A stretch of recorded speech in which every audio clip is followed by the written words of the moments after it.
श्रीमद् भगवत गीता अध्याय 4 ज्ञान कर्म तथा संन्यास योग। इस अध्याय में भगवान ने अपने अवतरित होने का रहस्य तथा कर्म योग, संन्यास योग और जो परमात्मा के तत्व का यथार्थ ज्ञान है उसका वर्णन किया है। इसलिए इस अध्याय का नाम ज्ञान कर्म संन्यास योग रखा गया है। इसमें भगवान श्री कृष्ण कहते हैं, मैंने इस अविनाशी योग को सूर्य से कहा था। सूर्य ने अपने पुत्र वैवस्वत मनु से कहा और मनु ने इसे अपने पुत्र राजा इक्ष्वाकु से कहा। हे परंतप अर्जुन, इस प्रकार परंपरा से प्राप्त हुए इस योग को राजर्षियों ने भी जाना, किंतु उनके बाद यह योग बहुत काल से इस पृथ्वी लोक में से लुप्त प्राय हो गया। इसलिए तू मेरा भक्त और मेरा प्रिय सखा है। इसलिए वही यह पुरातन योग आज मैंने तुमको कहा है, क्योंकि यह बड़ा ही उत्तम रहस्य है, अर्थात यह गुप्त रखने योग्य विषय है। अर्जुन बोले, हे प्रभु, आपका जन्म तो अभी हाल का है और सूर्य का जन्म बहुत पुराना है, अर्थात कल्प के आदि में हो चुका था।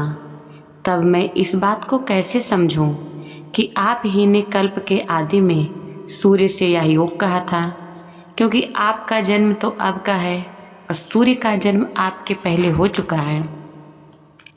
अब श्री भगवान बोले, हे अर्जुन, मेरे और तेरे बहुत से जन्म हो चुके हैं। उन सबको तू नहीं जानता, किंतु मैं सबको जानता हूँ। मैं अजन्मा और अविनाशी स्वरूप होते हुए भी तथा समस्त प्राणियों का ईश्वर होते हुए भी अपनी प्रकृति को अधीन करके अपनी योग माया से प्रकट होता हूँ।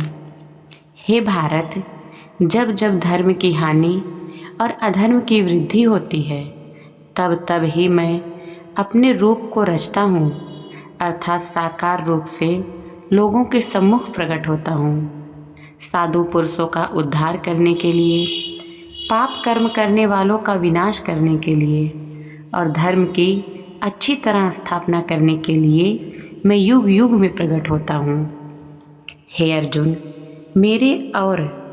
मेरे जन्म और कर्म दिव्य अर्थात निर्मल और अलौकिक हैं। इस प्रकार जो मनुष्य तत्व से मुझे जान लेता है वह शरीर को त्याग कर फिर जन्म को प्राप्त नहीं होता, किंतु वह मुझे ही प्राप्त कर लेता है। पहले भी जिनके राग, भय और क्रोध सर्वथा नष्ट हो गए थे और जो मुझ में अनन्य प्रेम पूर्वक स्थिर रहते थे, ऐसे मेरे आश्रित रहने वाले बहुत से भक्त उपर्युक्त ज्ञान रूप तप से पवित्र होकर मेरे स्वरूप को प्राप्त हो चुके हैं। इसलिए हे अर्जुन, जो भक्त मुझे जिस प्रकार भजते हैं मैं भी उनको उसी प्रकार भजता हूँ, क्योंकि सभी मनुष्य सब प्रकार से मेरे ही मार्ग का अनुसरण करते हैं। इस मनुष्य लोक में कर्मों के फल को चाहने वाले लोग देवताओं का पूजन किया करते हैं, क्योंकि उनको कर्मों से उत्पन्न होने वाली सिद्धि शीघ्र मिल जाती है। ब्राह्मण, क्षत्रिय, वैश्य और शूद्र, इन 4 वर्णों का समूह गुण और कर्मों के विभाग पूर्वक मेरे द्वारा रचा गया है। इस प्रकार उस सृष्टि रचनादि कर्म का कर्ता होने पर भी मुझे अविनाशी परमात्मा को तू वास्तव में अकर्ता ही जान। कर्मों के फल में मेरी स्पृहा नहीं है, इसलिए मुझे कर्म लिप्त नहीं करते हैं। इस प्रकार जो मुझे तत्व से जान लेता है वह भी कर्मों से नहीं बंधता है। पूर्व काल के मुमुक्षुओं ने भी इस प्रकार जानकर ही कर्म किए हैं। इसलिए तू भी पूर्वजों द्वारा सदा से किए जाने वाले कर्मों को ही कर।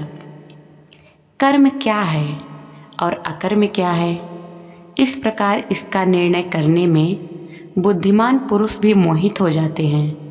इसलिए वह कर्म तत्व मैं तुझे भली भांति समझाकर कहूँगा, जिसे जानकर तू अशुभ से अर्थात कर्म बंधन से मुक्त हो जाएगा। कर्म का स्वरूप भी जानना चाहिए और अकर्म का स्वरूप भी जानना चाहिए तथा विकर्म का स्वरूप भी जानना चाहिए, क्योंकि कर्म की गति बहुत गहन है। जो मनुष्य कर्म में अकर्म देखता है और जो अकर्म में ही कर्म को देखता है, वह मनुष्यों में बुद्धिमान है और वह योगी समस्त कर्मों को करने वाला है। जिसके संपूर्ण शास्त्र सम्मत कर्म बिना कामना और संकल्प के होते हैं तथा जिसके समस्त कर्म ज्ञान रूप अग्नि के द्वारा भस्म हो गए हैं, उस महापुरुष को ज्ञानी जन भी पंडित कहते हैं। जो पुरुष समस्त कर्मों में और उनके फल में आसक्ति का सर्वथा त्याग करके संसार के आश्रय से रहित हो गया है और परमात्मा में नित्य तृप्त है, वह कर्मों में भली भांति बरतता हुआ भी वास्तव में कुछ भी नहीं करता। जिसका अंतःकरण और इंद्रियों के सहित शरीर जीता हुआ है, जिसने समस्त भोगों की सामग्री का परित्याग कर दिया है, ऐसा आशा रहित पुरुष केवल शरीर संबंधी कर्म करता हुआ भी पाप को नहीं प्राप्त होता है।